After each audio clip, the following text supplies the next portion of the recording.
How are y'all doing today? Good. My name is Lucy, and I'd like to welcome everyone to Inkling's annual guest author reading in our celebration of National Poetry Month. Inkling would like to formally thank our supporters who contributed in making possible the reading with this year's author, poet Martha Serpas. We'd like to thank the Division of Developmental Studies, English, Languages, and Mathematics in Lone Star College-Tomball Library, particularly Pamela Schaefer, the Office of Student Life, and the college's president, Dr. Leanne Nutt, and our vice president, Dr. Quentin Wright. Martha Serpas is a renowned poet and environmentalist and theologian, a hospital chaplain, and a film documentarian. She has deep roots in the Gulf Shore and the culture of southern Louisiana. Her work reflects on the endangered wetlands of Louisiana and the Gulf Coast of Mexico, and muses on the juncture between landscape, culture, and spirituality. She has published 3 collections of poetry, her most recent, The Diener, The Dirty Side of the Storm, and Cote Blanche. Her work has appeared in The New Yorker, The Nation, Southwest Review, and Image, a journal of the arts and religion, as well as a number of anthologies. She holds degrees in English, creative writing, and theology, receiving her BA from Louisiana State University and her master's from New York University and her PhD from University of Houston. And finally, but not least, her Master's of Divinity from Yale Divinity School. She has worked as a trauma chaplain at Tampa General Hospital and Memorial Hermann Texas Medical Center. She was a poet in residence at the Gustavus Adolphus College in St. Peter, Minnesota, and has taught at the Yale Institute of Sacred Music at the University of Tampa, and currently in the Creative Writing Department at U of H. Now, it is my honor to introduce the intriguing Martha Serpas. Hi. Thank you so much for coming. Thanks to Inklings for having me, and Lone Star Tomball. I think I need some water.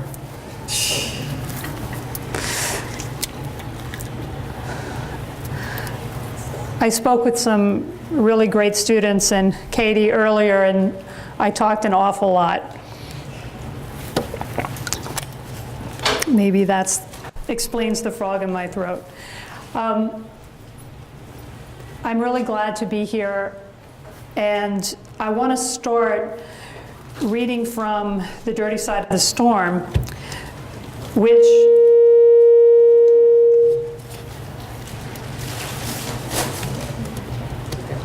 Amber alert? No. I want to start reading from The Dirty Side of the Storm and some of the poems that I know some of you who are in classes who looked at the book read. The title makes it sound like the book might be about Hurricane Katrina. It really predates Hurricane Katrina. There's one poem in the end of the book, the last poem, that deals with Katrina. I often have to laugh and say, you know, we had a few hurricanes on the Gulf Coast before Katrina, right? So poems about hurricanes are not necessarily about Katrina. Maybe I'll read that poem as well.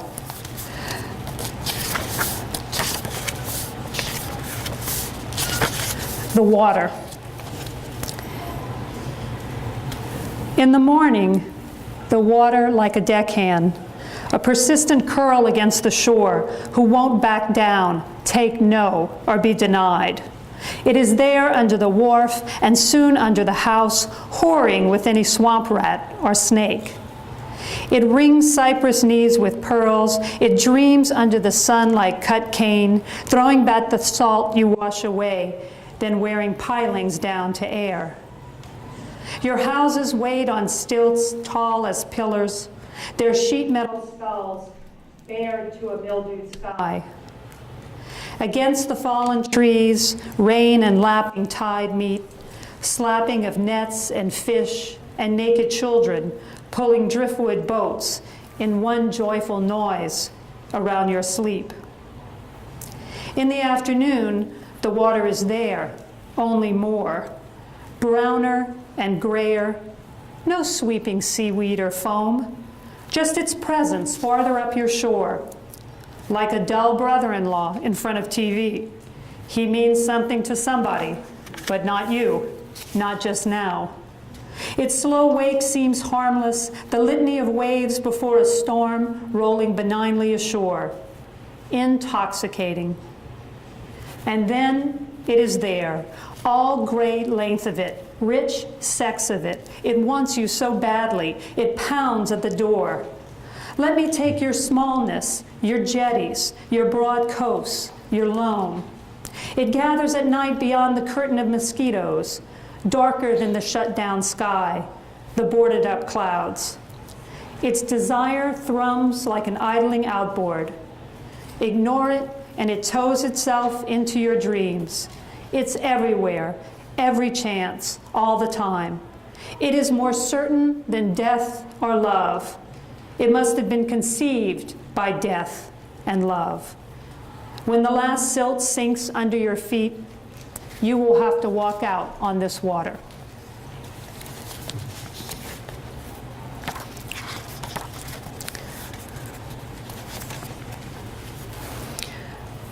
This poem is titled Fais Dodo, and it's a Cajun dance. Back in the early 20th, late 19th century, when Cajuns got together to party, they used to bring their kids with them. I mean, when you think about it, it's cost effective, right? Saves you on babysitting. You can watch over them, make sure they're okay, and you can stay as late as you want, as long as you can get them to go to sleep around the edges of the dance floor, right? Which is what Fais Dodo means, make sleep, in Cajun French. Fais Dodo. A green heron pulls the sky behind it like a zipper. Sharp rows of clouds fold into themselves, erasing the framed blue tide. Barrier islands disappear into the Gulf's gray mouth. Everywhere something strives to overtake something else.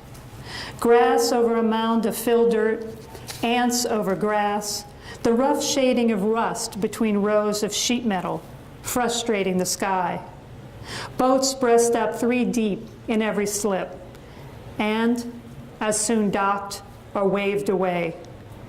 The only music's crickets and lapping, happy bullfrogs on slick logs, a rustling skirt of palmettos around the roots of a modest oak that appear after hard rain.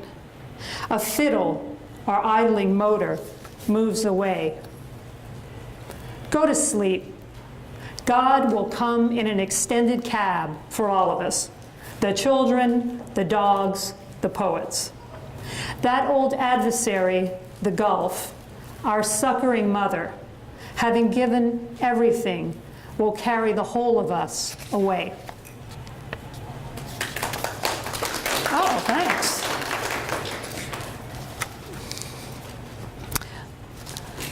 This is the title poem, The Dirty Side of the Storm.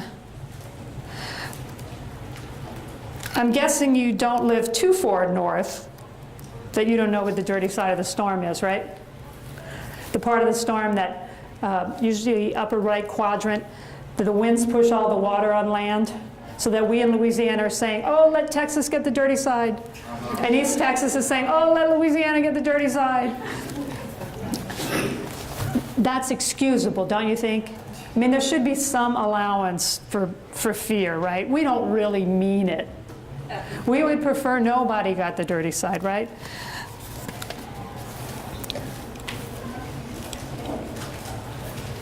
The dirty side of the storm. Death just misses you. Its well-defined eye and taut rotation land on someone else.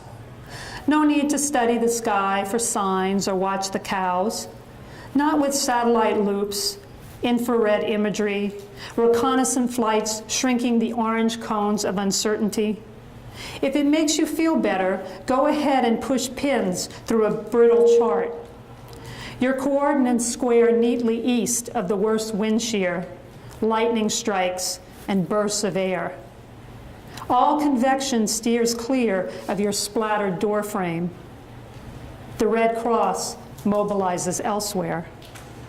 Take a good look at those oak roots from a calm doorstep and wait. The sadness is a surge carrying all its debris back to you, a flood that shoves clods of ants and snakes through your walls and then sits in your house for days and days. This is the dirty side of the storm. Would that death had blown straight through. Oh, wow. Thanks.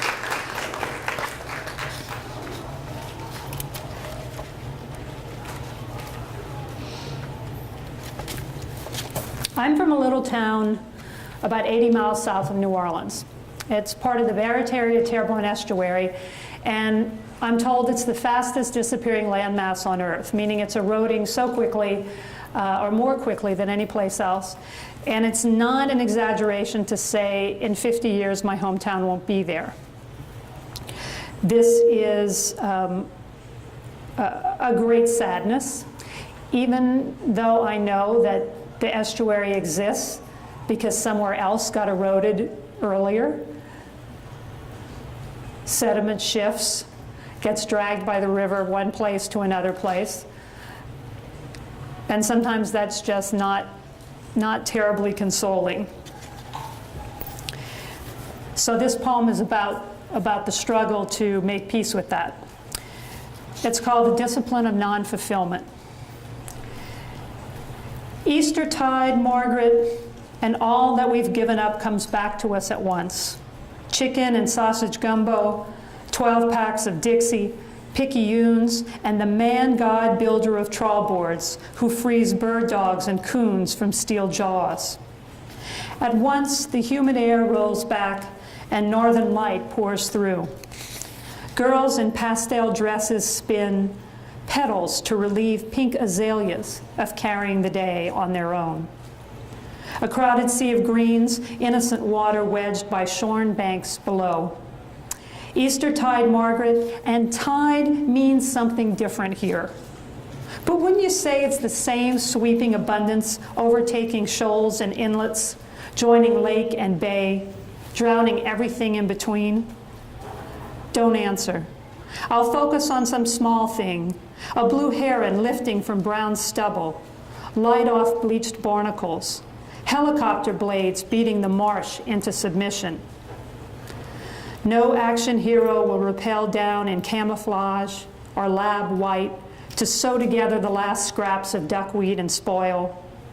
Like the discipline of non-fulfillment you offered from the pulpit years ago, as if you were explaining the abbreviated life of dogs to children, laying a still furry body down in its damp space and closing up the hole.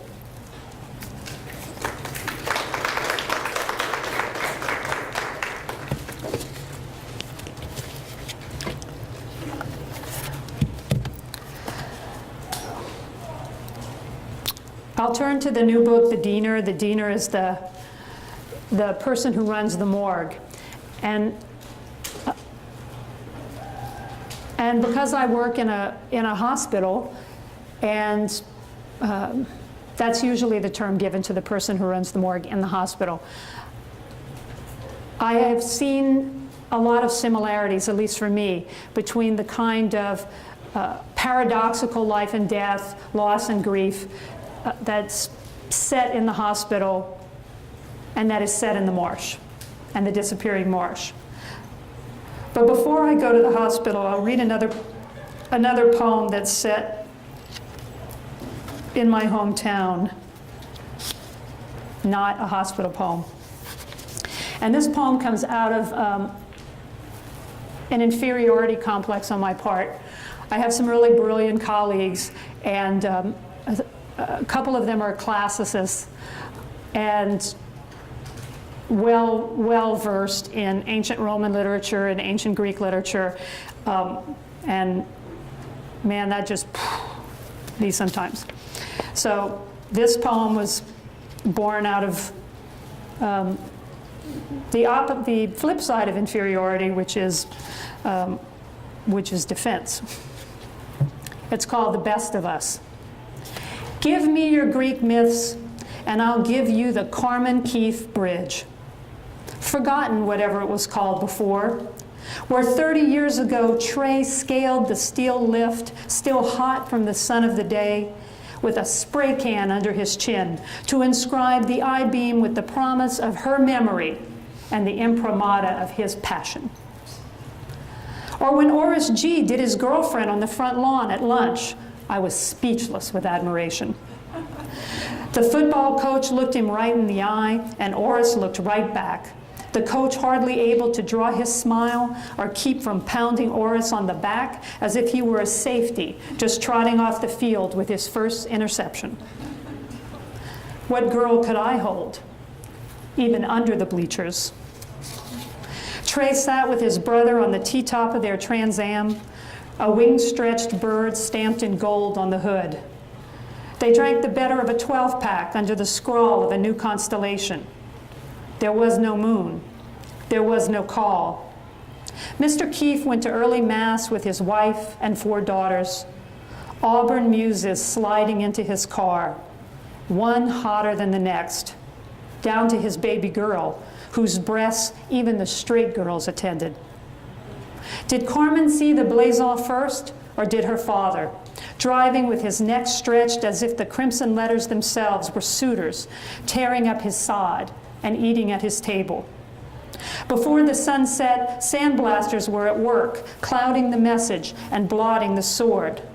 Fathers themselves, they scrubbed the rust patches and rivets almost to clouds, like those around great mountain peaks, red rocks and crags reaching through too visible haze. Trey, watered down to foam by the gritty spray. Loves, columned in faint streaks. But Carmen, flaring like the night it was born from Trey's nozzle. All that Mr. Keefe could not rid himself of. How his baby became the protagonist, how she acted through the actor, freeing herself through photon bonding at the head of this, our Bayou infrastructure. Shame is such a bastard. Its fly-by-night parents, cowardice and hubris, all that we know better than God, all we hide from the grass and the sky. Her name will be remembered, not like a trophy or the blotted girl on the lawn, but like a woman who guards the pass or a woman who starts a war.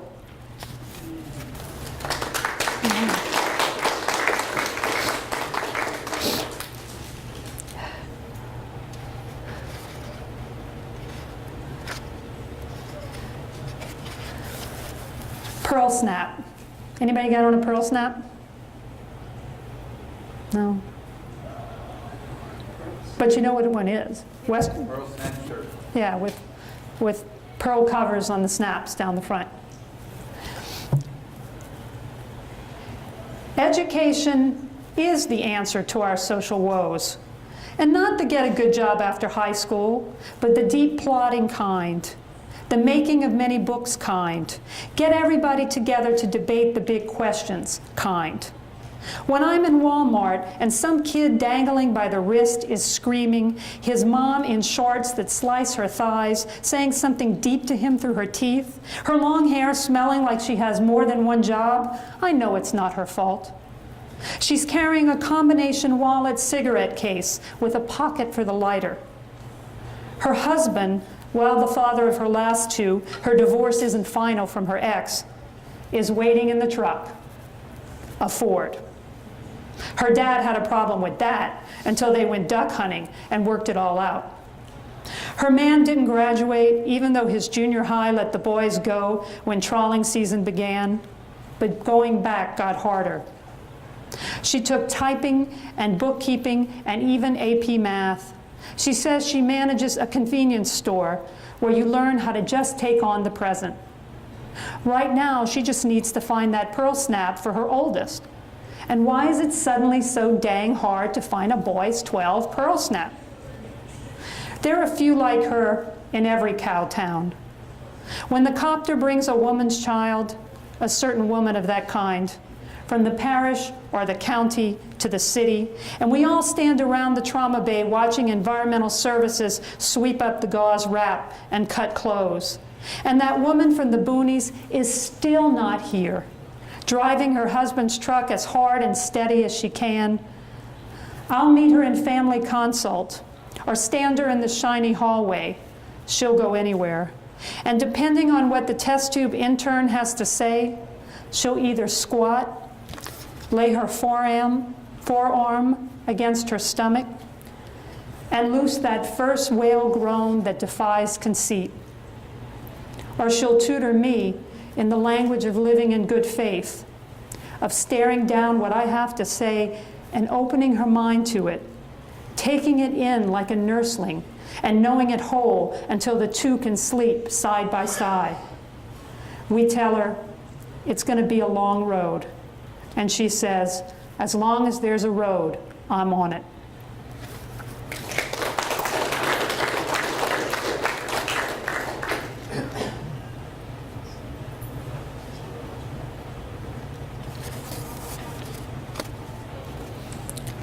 This is the title poem, The Diener.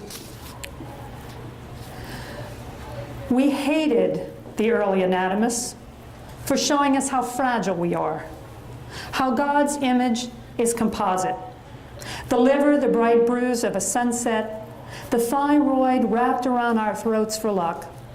They saw our brains folded against our foreheads and knew our hearts pumped dumbly on through the wash. And wily guts take the brunt of it, pushing to get rid of while we insist on taking in and taking in and taking in.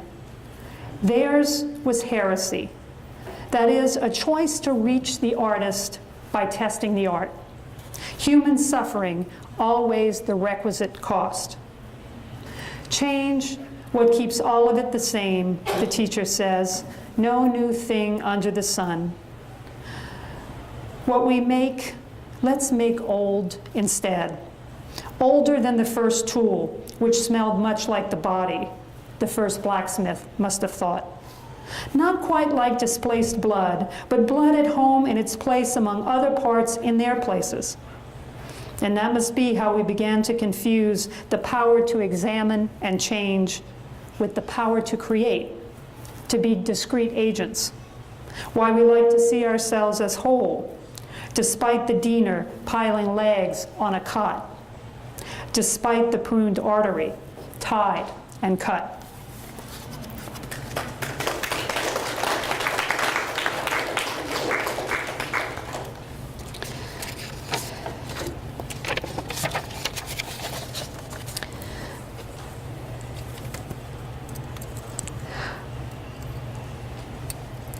Although it may feel like time to leave the morgue,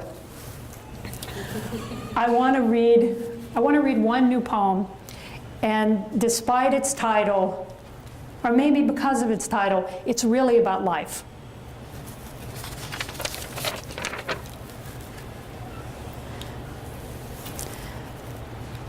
The morgue is closed. Any decor depresses when it shows only dirt preserved. Ring the freezer's bell. I'm very sorry, the morgue is closed. Hurry up all you want. The diener knows nothing but how many served, the hellish decor when the AC slows. Flash your toe tag like a backstage pass. You know the director, the gaff, all the clout you can sell. I'm very sorry, the morgue is closed. You are putrefying from within. Hoses disconnected, you're oriented only to self. Any decor depresses when it shows the failure of that last morphine dose. Tie your Johnny coat tight, your innards swell. I'm very sorry the morgue is closed. Ring again. The "we'll be back" sign knows when, but the plastic hands won't tell. Any decor depresses when it shows how sorry you are that the morgue is closed. Thanks.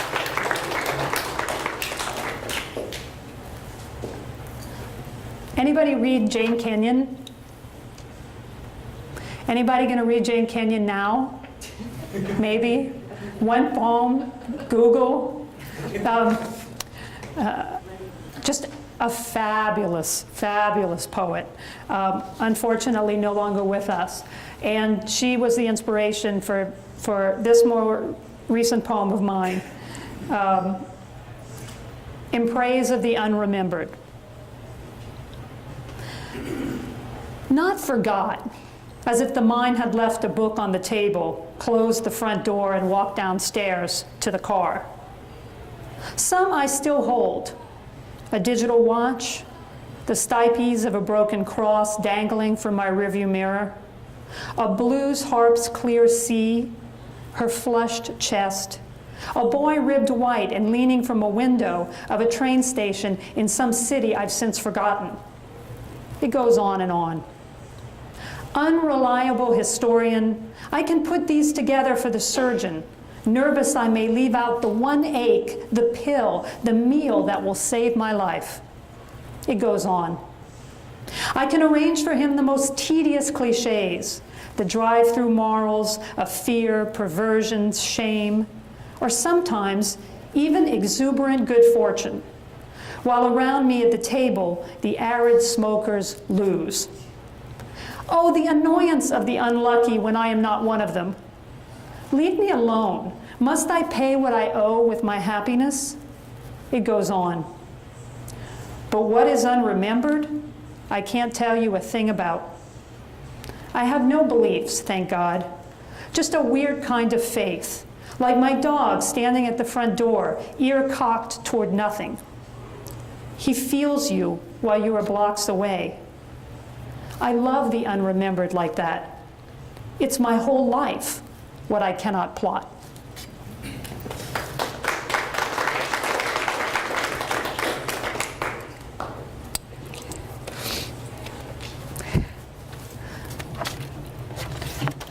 Oh, for this last poem, I have to read from a device.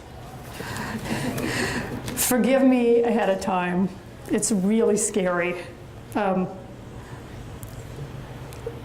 Lately, I just look at any of mine and they just, start throwing out springs and sprockets. I don't know. A lot of the old graves, I know, but bear with me. A lot of the old graves in Louisiana, my part of Louisiana, have, instead of born and the date and died and the date, there's the Cajun or the, it's also the same in Parisian French, né, décédé, born and died. So that's the title of this poem. And thank you again. I'll dedicate this one to everybody with difficult families. We were seated around the Thanksgiving table, turkey, stuffing, potatoes au gratin, 8 or 10 of us, when I noticed as I passed on the green beans and slivered almonds that they were all dead. Gelatin-eyed, orifice oozing, putrefying, dead. I hadn't detected the strong smell above the broccoli casserole and crusty brown and serve rolls. I had been passing the wine, passing the water, talking to myself about my affairs. As their fingers lifted slightly from the table, I laid coins on their eyes and kissed their brows. I freed the dogs, who seemed warm, from their filthy pens. One shouldn't look for the living among the dead. Back at the farm, my father, dishes done, moves a stick through ryegrass, and a sharp-tailed snake heads for a thicket. He wanders below Douglas firs and smokes a cool cigarette. In the mornings, I lie with him in the orchard and watch the elk calves leap like static, sometimes a young bull, mostly cows clowning, distracting us while their cow friends unlace Liberty apples from the lowest branches. He hasn't aged, his nose is still broken, and his knuckles are a size too large. For July, his skin is burned patriot red, and his eyes are green, green, green. The hyphen between his dates is so tiny, carved into the mausoleum's marble. It is a freckle, half an ellipsis. It's meant to pull the years one on top the other.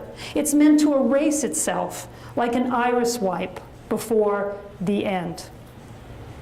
On the farm, I cut the grass with a push mower. I try to save the wren's nest I dislodged with the cane knife, his, that I had been swinging through the brambles. I nail new shingles on the porch steps when it rains. Every morning I bring you tea in bed is his tomorrow.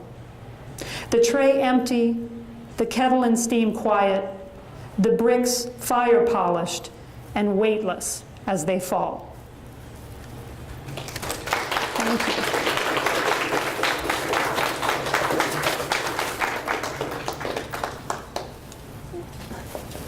Where would you like me to be? Right there. Right here.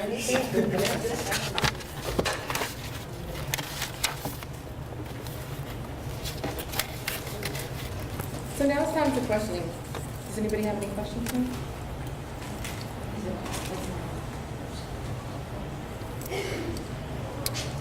Would anybody like to ask Martha any questions? Do we have any questions for her? Y'all hear me back there? No? How would you explain yourself? How would you like? Sorry.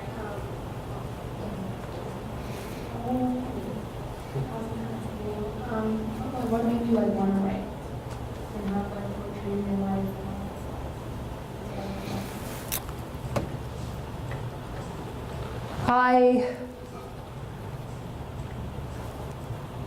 I started writing because I was alienated, and I had myself in the page. That's what it felt like.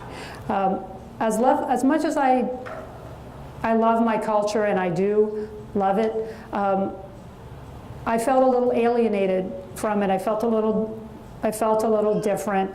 I know it's odd. My parents weren't born like right there. They were born like 30 miles away, and that somehow made us a little different. And so I poured a lot of my angst out. And then I had some positive reinforcement, which helped. When I was in junior high, I had a great teacher who assigned a lot of poetry, and there were students who didn't want to write any poetry. So I wrote poems and sold them for $1 a piece. And that's about, that may still be the best money I made out of poetry. I'm not sure. So when I think I embraced the idea of a vocation as a poet when I got to college, and I don't know what I was trying to do really. It's some science major or something. I mean, it's like really I was not suited for. And I took an introduction to poetry writing class because one of my friends told me it was easy. But I have a feeling I didn't. I have a feeling that I took it for different reasons, but that was just the trigger, and that was it. I was sold. There was no looking back.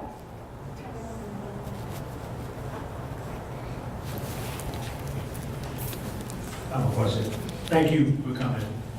Thank you for coming. I know there are other writers in the room, but I have a question. What are some ideas you can give to the fellow writers in the room about how to continue to sharpen your craft outside of just writing for hours and hours on end throughout the day?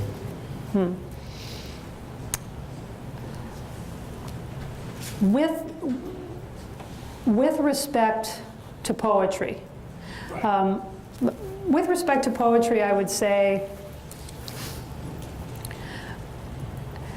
embrace any moment that you feel, but you don't know what you want to say, because that's the poetic moment. Poetry is about trying to express the inexpressible. I love this Rabbi Tarfon from the 2nd century, and let me not sound too learned, like it might be the only thing I know that this guy said. He said, "You are not required to complete the work, nor are you free to desist from it." And to me, I can apply that to, I used to put it on the top of my first year writing syllabi. You know, it's like, we got to try to write the perfect paper even though we know we can't do it. I got to try to write the perfect poem, even though I know I can't do it. I know I have to live a life of compassion directed toward others, and I know I can't do it. But I still have to try. So I think that paradox is best served by poetry, and it's best served when I don't have anything to say. I want to follow an image. I want to follow some music I hear in my head, but I don't have a message per se. And by focusing on the music and by focusing on whatever craft thing you might make up, you don't have to try to write a sonnet. It could just be, you know, I don't know what to write about today, so I'm just going to write one-syllable words until I can't write anymore. I'm going to describe the first thing I see, right? And just having that diversion may allow something I have deep inside of me that I don't even recognize yet to come out on the page. Now, I know the conventional answer I'm supposed to give is you read a lot, and that's true. That's true. There's no substitute for falling in love with a couple poets and falling in love with their work, absolutely. But in terms of advice for getting powerful poems on the page, that's what I got. Anybody else have any questions?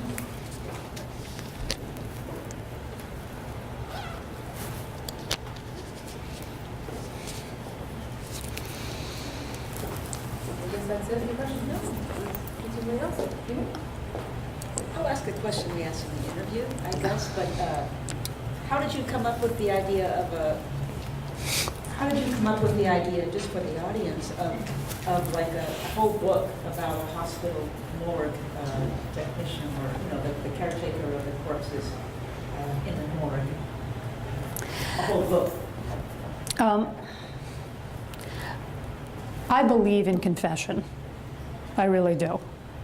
So I will confess. Because nobody has asked me this question since I finished the Diener. The dirty side of the storm just, I mean, whatever word I'm going to say, I know you're going to laugh at the pun. Like it flowed out of me. It blew out of me. You know, I just wrote those poems, and I had no idea really what I was writing, that there was such a this elegiac thread for a long time. But then again, I'm kind of slow, and I don't mean that in a self-deprecating kind of way. I really am. I really listen to poems, and I get moved by the music, and a lot of people around me like understand more threads in the poem than I do, and it takes me a little while, you know? I don't know if you have that experience. It takes me a break stuck in my mind. Oh, well, there's the link or whatever. And I'm like, oh, that's really cool. I didn't see that yet, you know? So I didn't see it in my own book. The Diener, I think I tried a little part. And I think there's a part of me that feels a little dissatisfied with this book for that reason. But I totally believe it was there in the poems I was writing. I totally believe that is not artificial, that I felt this connection between what I saw, the emotions I felt in the hospital and the emotions I feel about the land. That's sincere. But there was a little more thinking about it that just didn't make me as comfortable. I also think it could be that I just love my hometown. I love that culture and I love that land so much that it could be the case that if I'm so lucky, I'll write additional books, and I'll never feel as close to any of them as I do to the dirty side. Yeah. So does that mean that when you write something that doesn't come naturally, you have to work on it, you have to, is that connected with editing your poetry? Or you feel that for a good poem to become real, it has to come naturally, and when you do too much to it, or you have to put too much effort on it, it's not that good? I wouldn't say that, because there are poems. I'm trying to think of an example right now of one of the poems I read where there are lines that I just labored over for months, even years. And I consider those poems that came naturally, that came naturally. But I still had to work. I mean, it's work, it's a craft, but they still came naturally to me.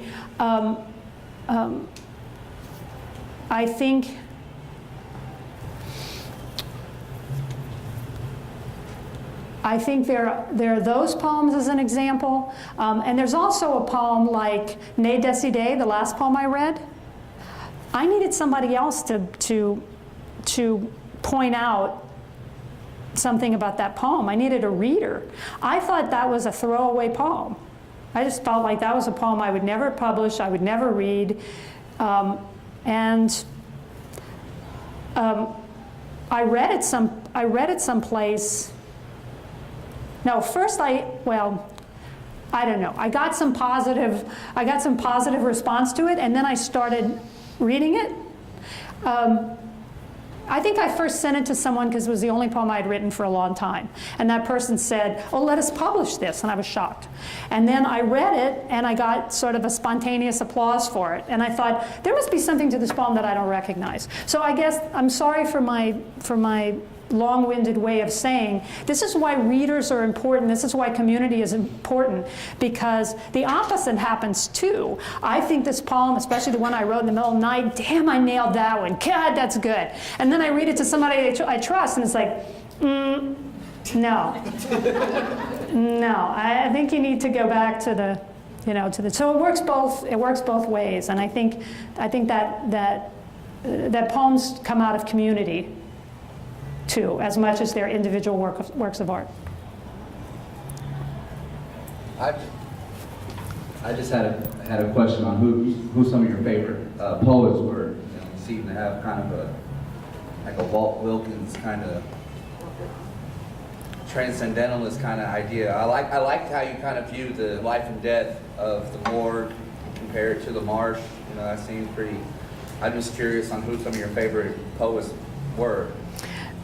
If you mentioned Whitman in the same paragraph as me, I'm happy, because I would say that's an early. I'll give you early influences as opposed to, but I can name some contemporary people too. Yeats, believe it or not, was like one of the first influences on me because of the music. I was like, wow, this guy can sing, man. And when he sings, I really feel it. Even when again, like I told you, I don't really quite know what he's doing, I feel it. And Anne Sexton. Anne Sexton gets a bad rap a lot of the time. I mean, this was a person writing about a cultural shift in the 50s that was psychically difficult for this country. We can say that she was writing about the experience of mental illness. Well, is there a difference? Is there a difference between what goes on in society and what some people have to do to adjust to really messed up? And so forget that and just look at her craft. Her ability to make an image just pop, and her endings brilliant. And of course, I think she'd be a good model for any poet. For me, she wrote about stuff that apparently not everybody can relate to, like birth, which pretty much I can't think of anything that we all share, but we were all born. So if you read a poem about birth, that is the most shared, universal human experience that you can read about. So she opened a lot of possibilities for me in terms of subject matter, Anne Sexton. Sexton. She's the real deal. And Melissa's like right there, right? She's the real deal. One more question? Yeah, one more. One more. To piggyback on what you're talking about in your answer about having a community of readers, How many times have you redone a piece? Like I've read articles, I've already seen that she redid a piece, she had 17 different drafts. Have you know, see it? They were all very different. I'm about to do that, you know, I walk 10 miles through the snow over broken glass kind of answer that like people who are starting to feel too old to give. But, you know, back in the day, I used to print out all my drafts and staple them together when I finished a poem and put them in a file folder. I stopped doing that probably only 10 years ago, 8 years ago, something like that. But it would be this fat.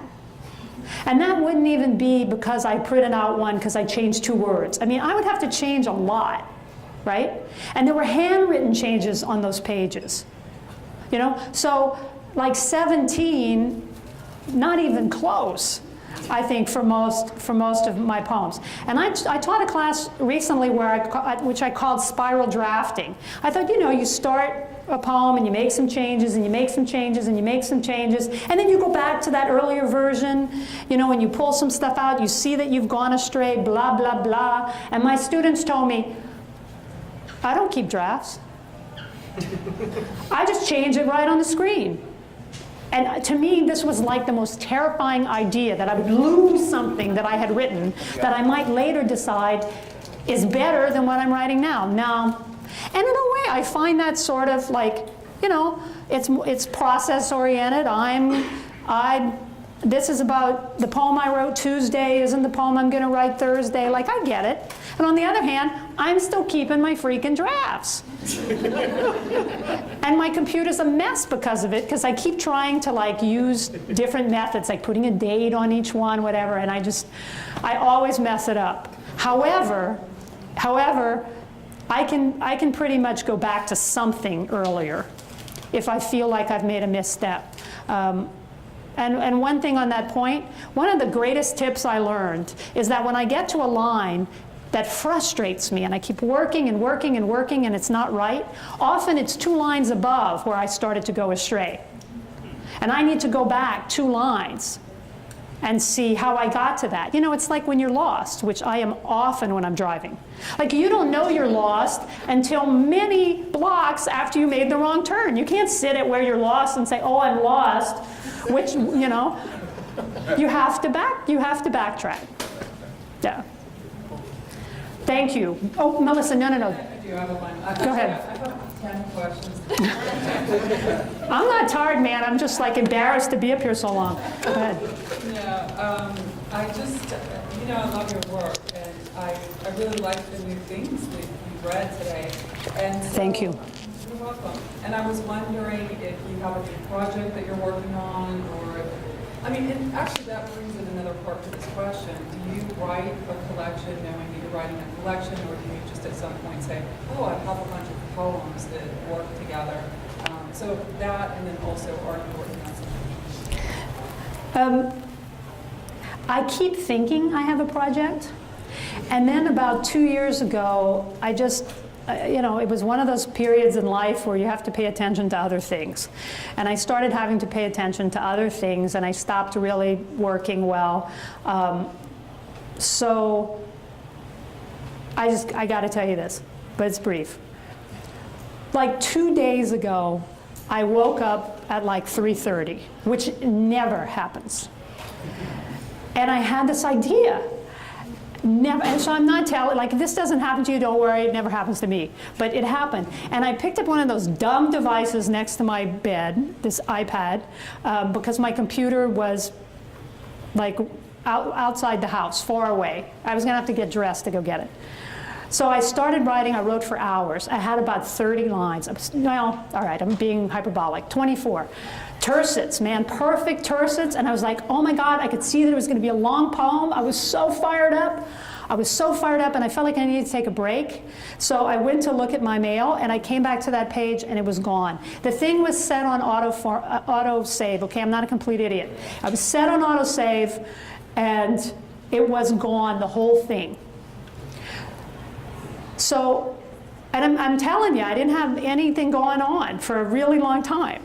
So I did get dressed at that point, and I went outside, and I grieved the loss of this poem, and I'm sure every loss that I've had in my whole life, which is what happens every time we grieve, like all the way back to my father and any kind of losses before then, I wailed, I sobbed. I'm not being hyperbolic, I really did. And I refused to try to write it again for a day. And then I tried to put some of it down. I swear it's not as good as what I had before. And it's a loss. And I just, you know, I just either have to go back to a notebook and pencil or be prepared. And the notebook might get lost too. That's happened to me before as well. But I wanted to tell you that story because I guess it's a sort of survival story, like, what do you call those things? Support groups? Like a support group for if you ever feel like you lost an idea or you lost a poem or whatever. I'm telling you, man, this was like Pulitzer Prize winning, awesome poem. This was the thing, and it was going to be a book-length poem. But, you know, nobody's dying. I didn't lose any limbs. You know, it's gone. So don't let anything deter you, but give yourself the opportunity to grieve a real loss, is my parting advice that you didn't ask for. Thank you.